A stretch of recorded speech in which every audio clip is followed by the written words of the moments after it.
그럼 다시 공수처 수사 얘기로 저희가 돌아가 보면요. 윤 대통령은 일단 조사를 마친 뒤 공수처는 조금 전에 브리핑을 통해서 밝힌 바처럼 구속영장을 청구할 것으로 보입니다. 그렇게 되면은 어쨌든 48시간 내에 빠른 조사가 이루어져야 되는데 이후에 상황 순서를 한번 정리해 주시죠, 이남희 기자. 일단은 48시간 후에 지금 구속영장을 청구를 해야 되고 예. 거기에 대해서 영장이 어떻게 발부되는지는 지켜봐야 됩니다. 예. 그래서 이제 윤 대통령이 어디에 구금되느냐 이것이 관심사였는데 아까 그 기자들의 질문에 공수처가 답할 때도 영장에 적시된 구금 장소는 서울구치소다 이렇게 밝혔죠. 예. 그러면서 이런 얘기도 했어요. 적시된 구금 장소는 변경할 수가 없다. 구금 장소를 협의하는데 그걸 사전에 할 이유도 없다.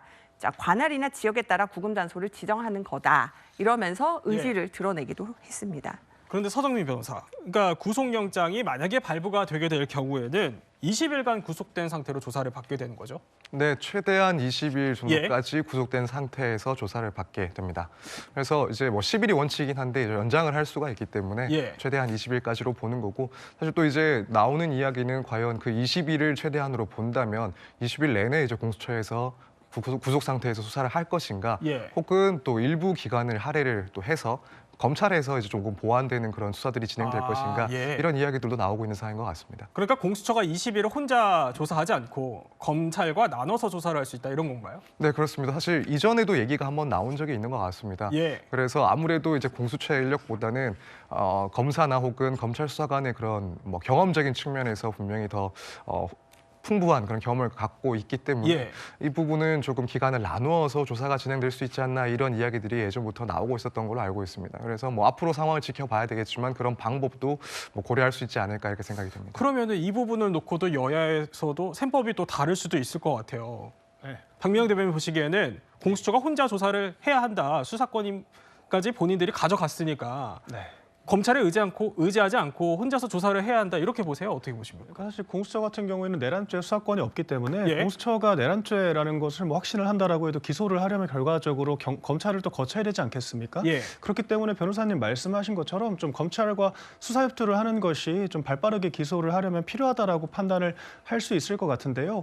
근데 기본적으로 이렇게 되면 공수처가 굳이 왜 공수처로 이첩을 받아서 이렇게까지 무리수를 두느냐 이제 이런 이야기가 또 나올 수밖에 없는 것이죠. 결과적으로 공수처가 지금 조사를 제대로 할 수 있는 상황도 아니고 영장 발부의 적법성도 계속해서 문제가 될 수 있고 또한 기소를 하기 위해서는 직권남용이 아니라 검찰에서 또 기소를 해야 되는 이런 여러 가지 이 법리적인 복잡성이 있는 상황인데 왜 공수처가 이런 무리수를 뒀느냐. 결국 공수처가 정말 체포를 위한 체포, 공수처의 어떤 위신을 증명하기 위해서 이런 무리수를 둔 것이 아니냐 이런 비판이 계속해서 나올 수밖에 없는 것으로 보이고요. 그런 의미에서 오늘 국민의힘에서 또 공수처의 항의 방문까지 검토를 한다고 하지 않았습니까? 아, 그래요? 그런 맥락에서 이제 공수처의 이런 무리수에 대해서 문제 제기를 할 수밖에 없는 것 같고 공수처가 그러니까 이번 윤 대통령의 내란죄 사태가 결과적으로 어떻게 마무리될지는 지켜봐야겠습니다만 공수처가 유의미한 또 결과를 내놓지 못할 경우에 정말 진지하게 폐지를 논의해야 되지 않을까 생각합니다. 어떻게 좀 들으시요? 저는 개인적으로 참 아이러니한 상황입니다. 예를 들어서 공수처 같은 경우도 본인들과 검찰이 10일씩 나누어서 수사를 할 수도 있다는 가능성이 이미 전부터 보도가 되었었는데요. 저는 개인적으로 윤석열 대통령 측에서는 검찰 수사를 더 부담스러워할 겁니다. 그렇기 때문에 윤석열 대통령 측에서는 공수처의 수사를 더 원할 수도 있다라고 저는 보여지고요. 그러니까 이러한 수사 기관과 수사 권한에 대한 문제들이 있기 때문에 이런 문제 때문에라도 여당과 야당이 빨리 일반 특검에 대해서 합의를 해야 됩니다.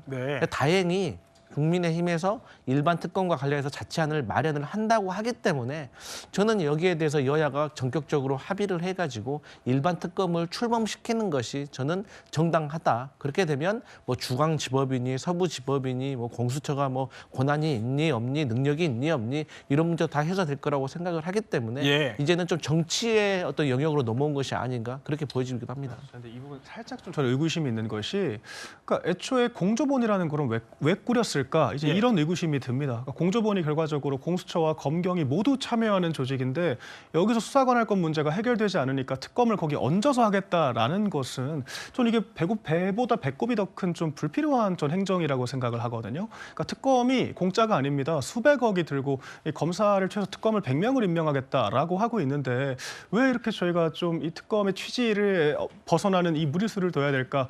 이런 생각이 기본적으로 들어요. 그러니까 특검의 취지가 애초에 행정부가 행정부를 수사할 때 공정한 수사가 불가능하기 때문에 국회에서 견제할 수 있도록 장치를 마련한 것이거든요. 근데 공조본이 이미 이 대규모의 공조본이 꾸려져서 이 능동적으로 움직이고 있는 상황에서 공조본이 교통정리가 안 되니까 특검을 얹자. 과연 이 주장이 타당한 것인지에 대해서도 저희가 좀 고민을 해봐야 될 것 같습니다. 네, 이 시각 정부과천청사 공수처 영상 보여드리고 있습니다. 지지자들이 조금 전과 비교해서 일단 카메라 상으로 봤을 때는 비슷한 인파가 현재 모여 있는 것으로 보입니다.